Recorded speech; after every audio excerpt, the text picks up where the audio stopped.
Unk is back in action because the Chargers made a big-time move on Monday, bringing back one of their most important veterans, Tony Jefferson.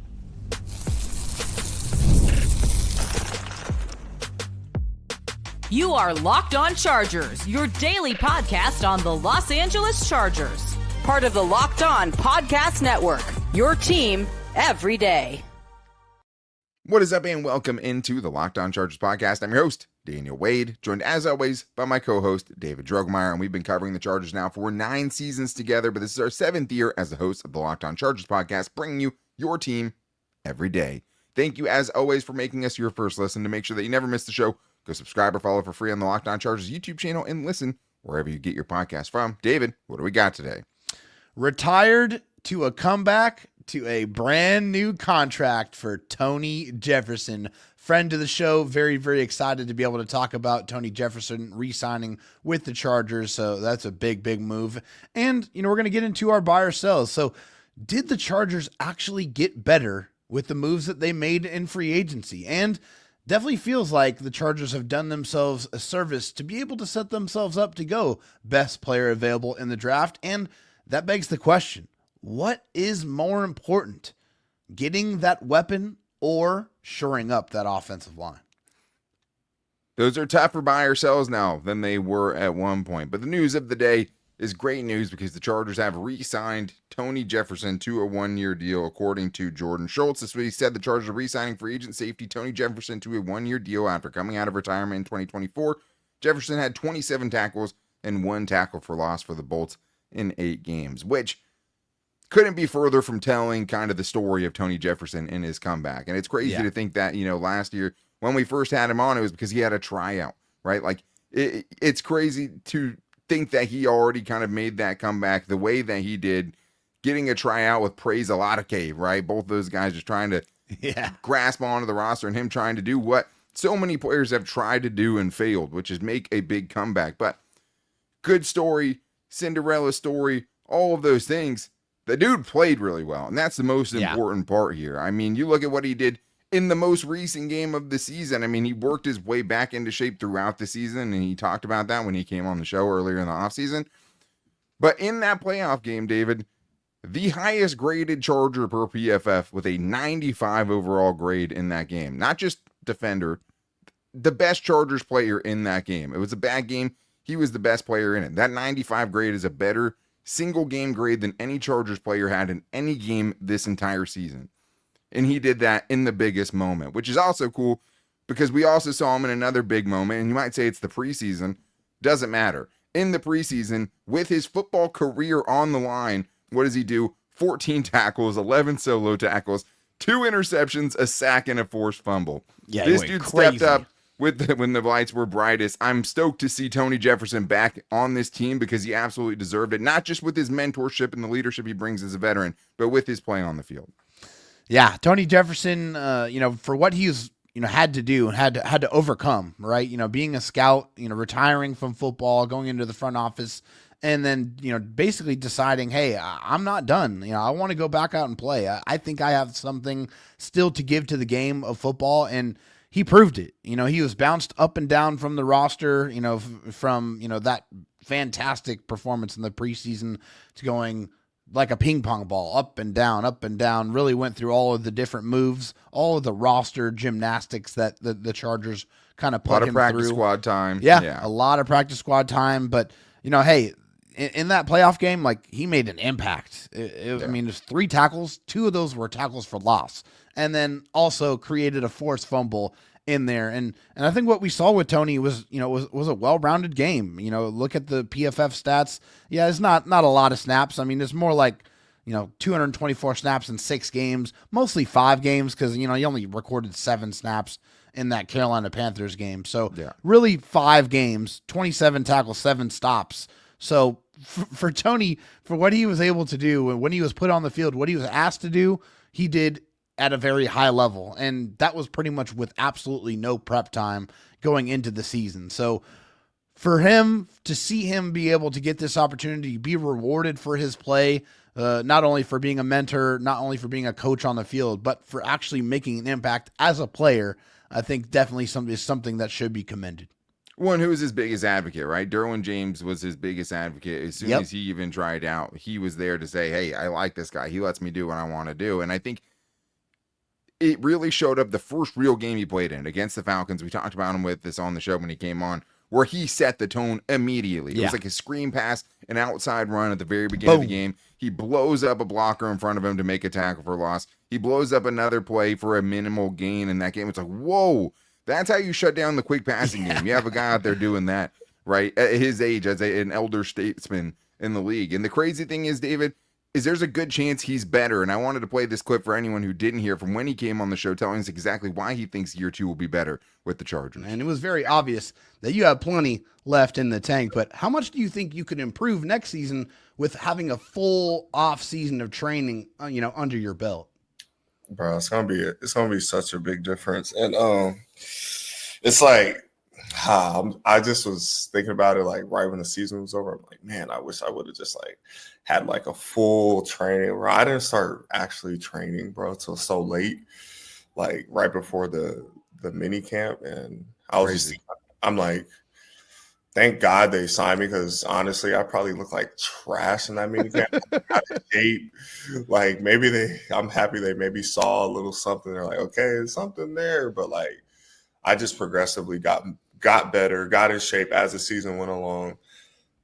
As I got more opportunities to get my feel back of the game, like that was huge for me. Just like when you take a year off, it's just kind of like, okay, making the calls as a safety, especially in this defense, we run the show as far as checks, all that stuff back there. So getting back into the groove of that, and then really just, being put in a situation where, at the end of the season, I had to be ready, and I had to come in and play some meaningful snaps and meaningful games. I love the process, and I love the grind, and I just know that like going into it this time, it's just going to be. I just feel like I'm just going to have a fantastic year. Well, you heard it from the horse's mouth. It's so exciting now because at that point, we didn't even know he was going to be back on the team. And I think when you talk about a guy trying to make that comeback and him getting in shape throughout the season, lets you kind of see, hey, this year he could probably get hit the ground running and have a more impactful start to his season in 2025.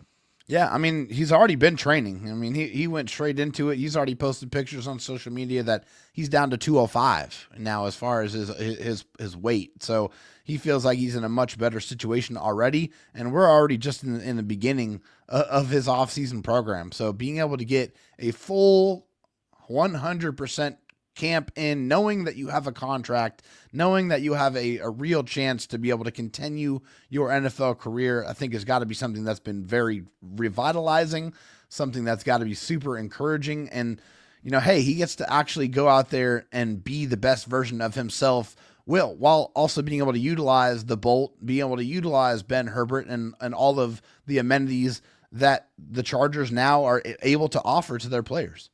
Yeah, and this is a dude who was in the Ravens scouting department in 2023. So to see him at this point, knowing exactly where his focus needs to be, knowing and realizing again what it takes to play against these young bucks who call him Unc, right? And don't underestimate the power of a Ben Herbert off season. I mean, as long as he's not hitting the golf course too much, right? I mean, hey, you got to train too, Tony. I see you out there, like David, you're out there way too now. But I think quietly the safety room has come together pretty nicely, right? Yeah. Alohi Gilman, down year, but came back strong at the end after, injury, came back the last couple games, played well. The signing of Elijah Molden, the extension of him, I think was really one of the biggest keys to this offseason. One of our top 5 guys we knew that they needed to bring back.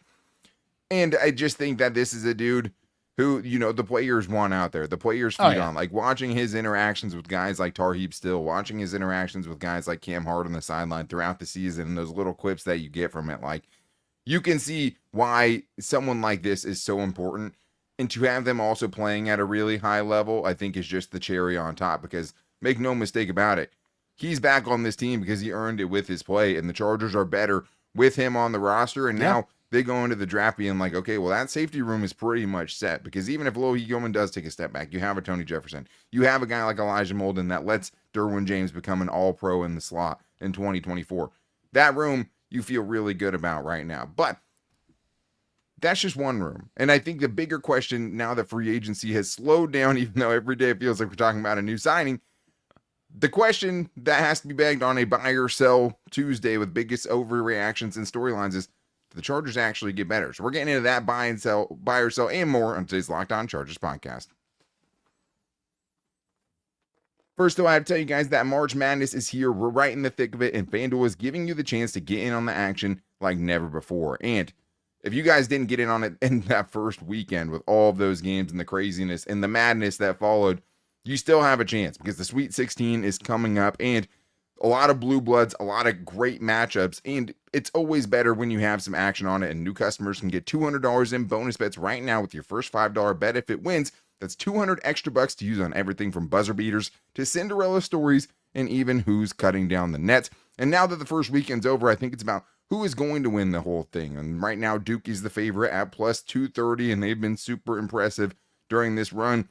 But you also have some teams like Alabama who have been red hot. You can get them at plus 1,500 if you want to take more of a long shot. But it's all about staying in the action. You can get all of your action before March Madness with FanDuel. And the FanDuel app is simple to use. And when I win, I get paid instantly with no waiting around. So visit FanDuel.com and get in on the college hoops action all tournament long. All right, David, well, it's time to get into our buy or sells as we do every Tuesday, getting into the biggest Charger storylines and overreactions. And thank you to everyone who hit us up at Locked On LAC with your storylines or buy or sells, and also everyone who called into the voicemail line at 323-524-7924. And the first one is from Drotalk SD here, who says this: buy or sell, the Chargers got better in free agency. Yeah, so I'm going to buy it. Okay, I'm going to buy it. They improved the offensive line both by adding starters and adding competition for depth. You know, bringing in Mekhi Beckton, you know, is a gigantic upgrade at the guard position. And you bring in Andre James, who could be your starter or could be your backup. Either way, you're improving the depth of that position, no matter how you look at it. And then I think, you know, you get a wide receiver with Mike Williams, who I think is probably more of a scheme fit. And if he's able to stay healthy, he has the opportunity to very greatly outproduce the contract that he got signed. And also like the fact that they added a quality pass catching tight end. You know, I think that's something that adds to that room, that gives you a little bit more depth. I don't know if it's like exponentially better, because, you know, they haven't made any kind of really crazy splash signings, but I think they've been intentional about all of the moves that they've made. And so I will say that they have gotten better. It's not a whole lot better, but I do feel like it's a better like quality as far as depth is concerned when I look at this football team. Yeah, and if you asked me this a week ago, I probably would have sold it. If you asked me if this buy or sell before the Mekhi Beckton signing, after that, it probably would have been close, because that is the first clear upgrade. Like you talked about, Mike Williams, Josh Palmer. Josh Palmer's younger. Josh Palmer had the better season last year, but I can believe that Mike Williams can put up a better stat line than 39 catches for 584 yards and 1 touchdown, which is what Josh Palmer did last year. Like, him outproducing that, I don't think is crazy. I think Najee Harris and JK are close. I think what tips it in the scale of improved is him in addition to the moves that you've made on the offensive line, because the offensive line easily is better because, like you said, Andre James, even if he doesn't win, it's great depth. And we knew they weren't going to be able to build great depth everywhere last season with the spot they were put in when they took this team over. They did as good as they can. It's looking a lot better this year with these signings. And I think the losses for sure, Poona Ford, that one is going to be hard to replace. And they did it with numbers, and they're going to, you know, they could still add to it in the draft. But I think the tight end room is flatly better with someone like Tyler Conklin compared to what they got potentially from, you know, Hayden Hurst last year, who was bad. And also Stone Smart and what he could potentially be. The projection of Stone Smart, I understand, is exciting. Yeah. Tyler Conklin's done it 4 years in a row, been a top 15 basically tight end in the NFL. So I think that room's better as well.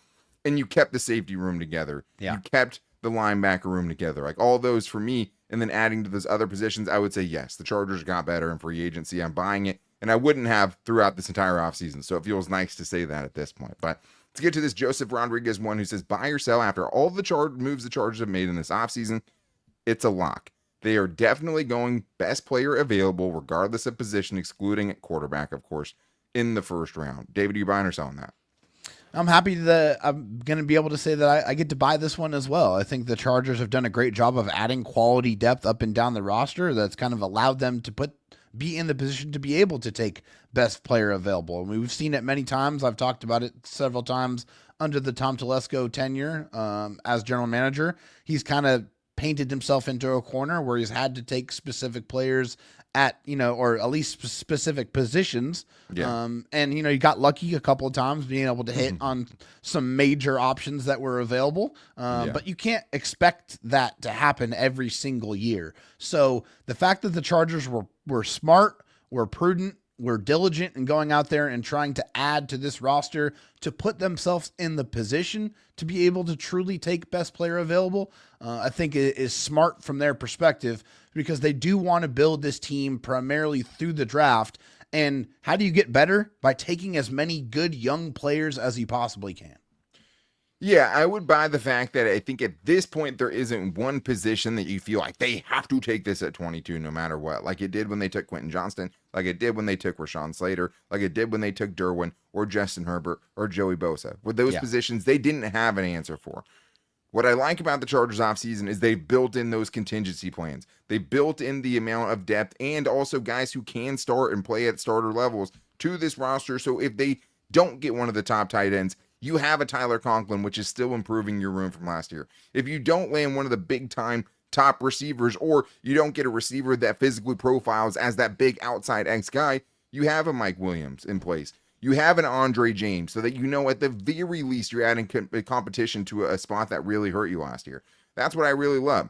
What I would sell, though, is that it's any position, because I don't think it is. Like, I think that if they took a cornerback at this point in the first round, like even as much as they love cornerbacks, it's going to feel like, okay, well, I get going best player available, but like it does feel to me that it has to be an interior offensive lineman, a wide receiver, an edge rusher, an interior defensive lineman, a running back, or a tight end in the first couple rounds. Shout out to Sayal55, who had a very similar buy or sell to this.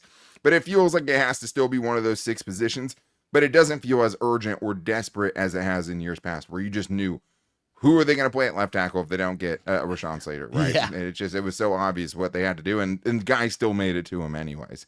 Let's get to this last buy or sell here. Isaac from Houston called in because he's wondering now, with the additions to the offensive line, if maybe that's not the biggest need still in the Chargers free agency. Hey, David. Hey, Daniel.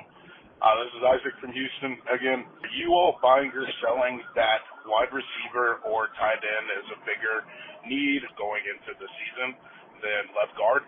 I love the signing of James and Beckton, obviously, but I do not like the thought of Bradley Bozeman being at left guard.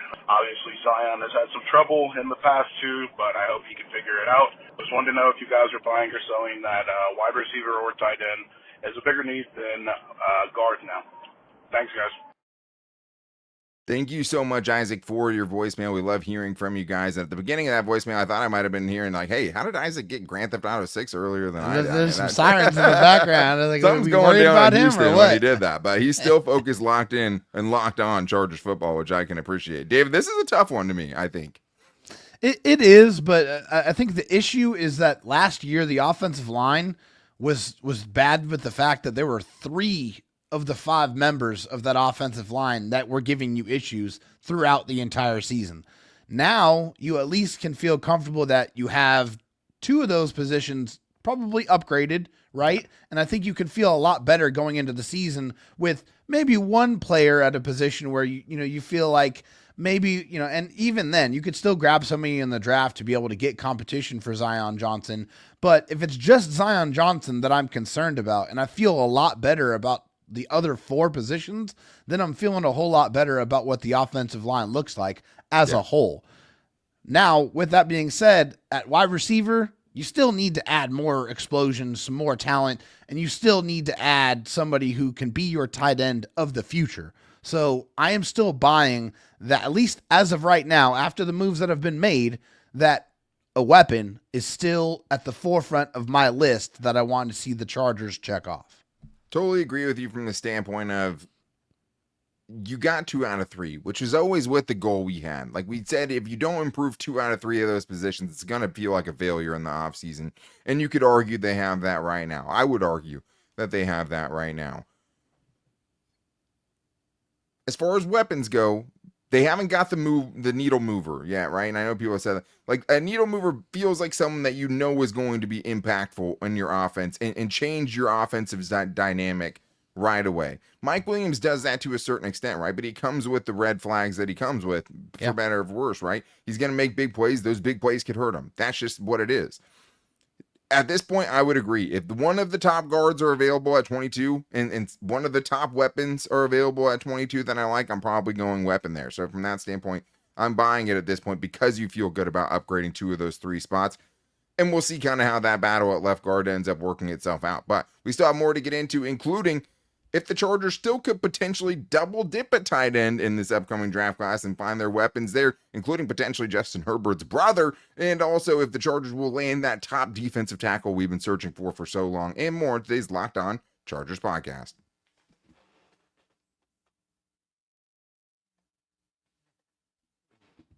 David, we have more buy or sells to get into on this Buy or Sell Tuesday, and thank you to all of our fans and the everydayers out there for making us your first listen. As always, if you need a second listen, make sure to check out the Locked On NFL Draft as they keep you updated with everything you need heading into the most important time of the offseason. And you can find my guys Damian Parson and Keith Sanchez on YouTube and wherever you get your podcast for every day. That's how I've been keeping up with all the latest draft info, and it's awesome to have those guys, and we'll definitely have them on the show at some point. But let's get into this next buy or sell, David, that we have from Chris Saiz, who says, buy or sell, regardless of the Conklin signing, the Chargers will double dip at tight end in the draft. Colson Loveland and maybe a Patrick Herbert. David, we talked about it. This doesn't preclude them from drafting a tight end, and I still think they will draft a tight end. Will they draft 2 tight ends? Yeah, that one's a little bit harder for me to try to swallow at this point. When you look at the room, obviously you have Will Dissly, who's on a multi-year contract. You have Tucker Fisk, who they did tender and bring back, so that they did want him. Obviously, they just signed Tyler Conklin, and then they have McAllen Castles. I don't know if there's more than one spot that is available in that tight end room right now. I mean, yeah, they tendered Tucker Fisk, but I don't know if his spot is 100% concrete to where it can't be supplanted. So With that being said, I don't think it's out of the realm of possibility to see them add 2 tight ends. Definitely one with a more premium pick. And then, hey, if you want to throw a dartboard or throw a dart at the dartboard with one of those 4th, 6th round picks or your 7th round pick, fine, great. Maybe someone who, is a better, run blocking tight end and has some pass catching upside, right? That's what you're looking for with some of those late round picks. You just want guys that have traits that you feel like you can mold and you can make successful on your football team. So I don't think it's out of the realm of possibility. I don't know if I'm going to buy it as of right now though. So I'm going to sell that they'll take 2 tight ends. Yeah, I'll sell it. I don't think that it's going to happen, even though I don't think it's impossible that it happens. We saw the Chargers double dip and triple dip at a position last year. 2 corners in the 5th round and obviously 2 7th round wide receivers to go along with Ladd McConkey. Yeah. They don't mind doing it. And so I could see it happening. I don't think it stops them from bringing in a top weapon for sure. Like if Colson Loveland's still there, I think they would have interest in bringing him in. I would say that the real reason I brought this up was to talk about Patrick Herbert, who is going into the draft. And I don't think he's going to get drafted. If the Chargers don't at least try to sign Justin Herbert's brother as an undrafted free agent to the practice squad, it's a failure to me. I send your 7th round pick for Patrick Herbert right now. Justin Herbert basically with a mustache. I mean, I get what you're saying about Tucker Fisk. I know they like Tucker Fisk. If you're telling me that someone with the genetic profile of Justin Herbert can't eventually turn into a Tucker Fisk level player at the next level, I'm going to disagree with you. Take Patrick Herbert, make Justin Herbert happy. We know he's more comfortable with his people around him. I'm bringing in Patrick Herbert if I can during this offseason at some point, even if I have to spend a 7th round pick for him. I'm joking a little bit, but like, I know little Herbert can block for sure. We know that they love the physicality. I think there's worse dart throws to throw, even if he's not a big receiving threat. But let's get to this one from We Are the Storm, who wants to go in a different direction in the draft. Buy or sell, the Chargers will draft an elite defensive tackle in the first 3 rounds of the draft, David. I'm going to buy it. This one is one of the things I am very convicted about as far as what the Chargers will do in the draft. There's a lot of different directions that they can go, and there's a lot of positions that they will have to address for sure. But this is a draft that, by all accounts, is very much loaded with high-end interior defensive line talent. The Chargers need to add that, regardless of the two people that they signed and brought in free agency. Those are guys that I feel like are just trying to, kind of partner together to replace what Poona Ford was able to bring and Totally. what he, how he was able to perform with the Chargers. So I still feel like this is something that, the last few years is something that I was expecting them to do. But this year, more than ever, I expect them to use one of those premium picks on an interior defensive lineman. Yeah, and it's very much on the table, in my opinion, at 22 as well, Yeah. right? There's a lot of smoke around Kenneth Grant, defensive tackle from Michigan, who would obviously literally and figuratively fill a gigantic hole in the middle of the defense that Poona Ford leaves. But yeah, right now it's a bunch of rotation guys. They don't have that dude. Maybe Jesse Minter turns one of those guys. Like I love Tier Tar when he did in limited snaps last year. Yeah. I think those other guys have high upside potential for the contracts that they signed. There isn't that one guy. And I think the other part of this is the Chargers haven't taken a defensive tackle in the first 3 rounds of the draft since they drafted Jerry Tillery in 2019. So that's 2020, 21, 22, 23, 25 straight drafts where they haven't invested in the defensive tackle position on day 1 or day 2. Feels like this is a good draft to break that streak. But let's get to this other one here from Drotalk SD, who says, buy or sell. The Chargers are not going to draft any safeties, any linebackers, or any cornerbacks in the upcoming draft. And I think this is a good one, David, because if they went into the season at any of those positions the way it is right now, I think you'd feel pretty good about it. Yeah, I absolutely would. But I mean, obviously, you can't just look at this year when you're evaluating the draft, right? You have to look at this year and then the next 4 or 5 years, because that's really what it is. It's a more long-term investment in the draft. Now, I do still feel pretty confident that I don't expect them to be able to, or not be able to, but I don't expect them to draft any corners. I would be surprised if they draft a linebacker, at least anywhere, after round 5, I think maybe, Before round 5. Before round 5, I doubt it. But the one position I think might be a little bit sneaky here is safety. I do think they might grab a safety, because you look at the safety room, it's Tony Jefferson they just brought back on a 1-year deal. It's Alohi Gilman, who's only under contract for this upcoming season. You got Derwin James that's got 2 years left on his contract, and of course you re-signed Elijah Molden to that 3-year contract. So I don't know. I mean, I think it's a position we're not really paying too much attention to because of the bodies that are in the room, but I would not be surprised if they drafted a safety in this draft. And to me, like, I would sell it, because I think there's a chance they could draft any one of these positions, especially later on in the draft. Corner, out of these positions, I would say, if you're telling me they're going to take one of these higher than the other, I'd say it's probably corner. Even though a linebacker, like you talked about, I mean, Troy Dye, Denzel Perryman, right? Delshon Phillips, 1-year deals. So, like, that's a room that'll have to be addressed. And also, you could be looking for that long-term replacement for a guy you lost in Nick Neiman, a linebacker who can play a bunch of special teams and be a core 4 guy for you.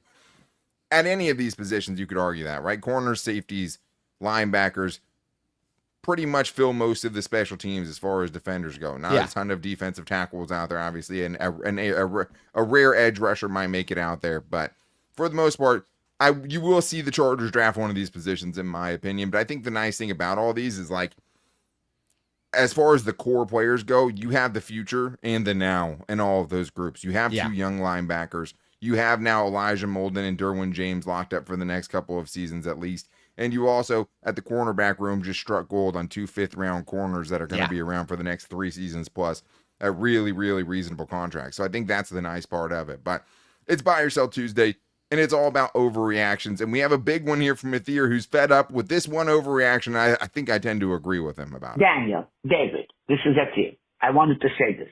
The Herbert trade needs to stop. This is the dumbest thing in my life. If you don't know what a no-trade clause means, you need to go to school. It means that Justin Herbert is in charge, not the Chargers.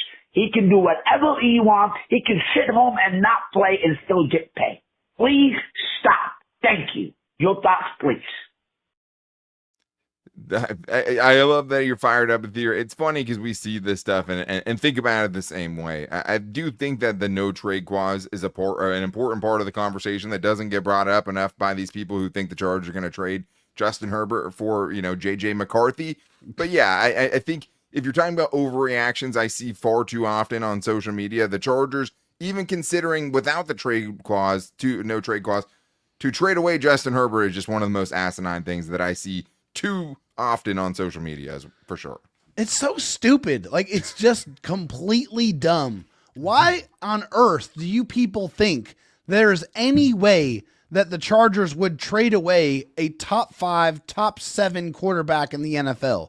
Why? Why on earth would they do that? And then, yes, Justin has a full no trade clause. So if he doesn't want to go anywhere, he is not going anywhere. And why would he? He just got the coach that he wanted to get. He has a $50 million plus year contract. He has everything that he wants.